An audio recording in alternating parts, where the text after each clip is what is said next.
ส่งเอที่แข่งเกลๆไปไกลๆเลยบ่มักเฮามาเจอวัยรุ่น2คนเนาะเดี๋ยวเฮาจะมาสัมภาษณ์เนาะชื่อหยังก็ซื้อพรชื่อพรเนาะ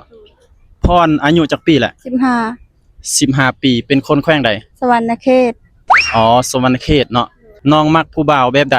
แบบสไตล์ทรงสั่งสไตล์ทรงสั่งสไตล์ทรงสั่งมักสไตล์ทรงสร้างทุกคนโอ้ my god มักทรงสร้างแท้ว่ะแท้เป็นหยังคือมักทรงสร้างมันหล่อมันเท่เด้ โอ้ น้องชื่อหยังชื่อเดือนชื่อเดือนเนาะอายุจักปีละ15 ปีเนาะเป็นคนแขวงใด15สวรรณเขตโอ้คนสวรรณเขต2คนเลยเนาะน้องมักผู้บ่าวแบบใดเด็กสั่งเด็กสั่งเด็กสั่งเด็กสั่งเด็กสั่งมักเด็กสร้างอีกแล้วทุกคน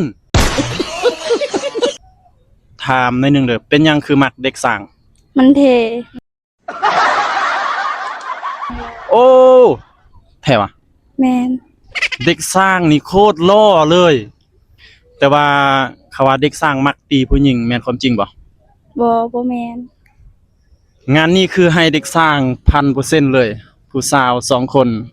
งามๆนี่เลือกเด็กสร้างเนาะส่ง A ไปไกลๆ